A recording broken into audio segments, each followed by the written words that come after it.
I've covered this part along with Federal Sales Tax Act. You might be getting notices on this account that provide the certificate that the amount due has been discharged and it should have been certified by the auditor. You might be receiving these type of notices. But practically speaking, no auditor provides such a certificate because the wording is such that amount due has been discharged, means 100% amount due has been discharged. Nobody can guarantee as auditor under the ICAP umbrella کہ جتنی بھی due amount تھی ساری کی ساری discharge ہو گئی ہے, تو اس لیے کوئی بھی ایسی سرٹیفکیٹ ایشو نہیں کر رہا. تو accordingly if you receive any such notice you can reply کہ آئی کیپ جو ہے وہ پہلے گائیڈ لائن آپ کے ساتھ مل کے بنائے, اس کے بعد یہ آڈٹ ہو سکتا ہے, اس کے بعد یہ سرٹیفکیٹ ہو سکتا ہے, اور it is not technically a part of statutory audit. اب زیادہ سے زیادہ ان کو نارمل اکاؤنٹس پرووائڈ کر سکتے ہیں, اس سے زیادہ نہیں. یہ سارے لاء میں یہ بیسیکلی ایشو ہے.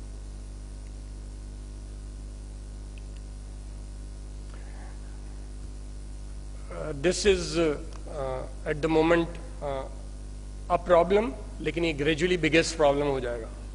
اس کی وجہ یہ کہ جو کانٹریکٹل ایگزیکیوشن آف ورک ہے 9809, اس میں ظاہر پروفیشنل فرمز کا اوپینین ہے کہ کمپوزیٹڈ کانٹریکٹ میں صرف سروس کمپوننٹ کے لیے ہے, اور ٹیکس ڈپارٹمنٹ جو ہے خصوصاً ایس آر بی اس وقت اس کا اسکوپ کافی ایکسٹینڈ کر رہا ہے, which is not advisable and could not be the intention of لا.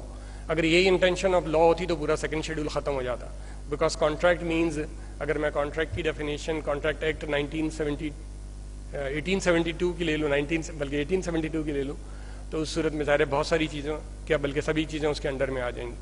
تو اکارڈنگلی اس کا اسکوپ جو ہے it should be restricted to, اور اس میں بہت سارے ایشوز ہیں. نیچرلی ٹائم کنسٹرین کی وجہ سے میں ڈسکس نہیں کر رہا, آئی کیپ کی بک میں پوری ڈیٹیل ہے. واٹ وی آر پروپوزنگ کہ یا تو اس اینٹری کو ایلیمینیٹ کر دیا جائے, ڈیلیٹ کر دیا جائے, یا اگر ڈیلیٹ نہیں ہوتی تو اس کی لمیٹڈ شارٹ ڈیفینیشن یا ایکسپلینیشن ہو, ناٹ کہ ہر چیز اس کے اندر آ جائے.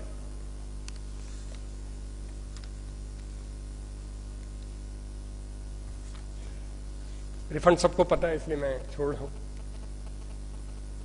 یہ پنجاب سیلز ٹیکس لا کا مسئلہ ہے, سندھ میں اتنا زیادہ نہیں ہے کہ پنجاب میں اگر آپ کانٹریکٹ لیبر لیتے ہیں تو لیبر پلس مارک اپ دونوں ایلیمنٹ کے اوپر پنجاب سیلز ٹیکس لگتا ہے. On the other hand Sindh is good in that sense کہ اگر سیلری کمپوننٹ اگر آپ کا الگ موجود ہے اور مارک اپ الگ موجود ہے تو صرف جو مارک اپ کمپوننٹ یعنی سروس چارجز ہیں اس کے اوپر سندھ سیلز ٹیکس لگتا ہے. On the other hand Punjab میں بلک کے اوپر لگتا ہے.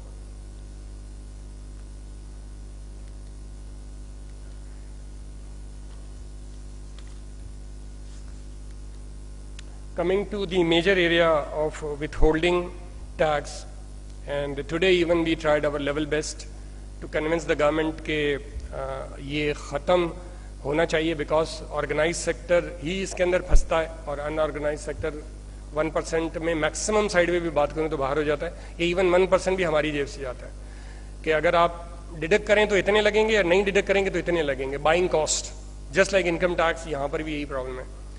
تو what we try to convince even today کہ this provision should be removed from the statute book, کہ دنیا میں ویری ریئرلی کسی کنٹری میں ویٹ لا میں ود ہولڈنگ ٹیکس ہوتا ہے. تو اکارڈنگلی ہم نے ان کو پرپوز کیا کہ یہ نہیں ہونا چاہیے. And even if it is not possible تو اس صورت میں رول کو امینڈ کر کے اس کو صرف جب ان رجسٹرڈ کو ہم پیمنٹ کر رہے ہوں اس صورت میں اپلیکیبل ہو. Registered to registered payment in the past بھی کسی اسٹیج پہ نہیں تھا, تو رجسٹرڈ ٹو رجسٹرڈ اس کے ایمبٹ میں نہیں ہونا چاہیے. رجسٹرڈ ٹو ان رجسٹرڈ ہونا چاہیے اگر رکھنا بھی ہے تو. اور ظاہر ریٹ اس وقت 1% اویلیبل ہے in F S T while paying to unregistered person. What we without prejudice proposing is that for payment to registered person as well یہ 1% ہو جائے گا ٹوکن رکھنا بھی ہے تو. اور اگر اسی طرح سے اگر ہم پی ایس ٹی اور ایس ایس ٹی اور باقی پروونشل لاز کی بات کریں تو اس میں بھی صرف ان رجسٹرڈ کی پیمنٹ پہ اگر ٹوکن رکھنا ہے تو 1% رکھا جائے.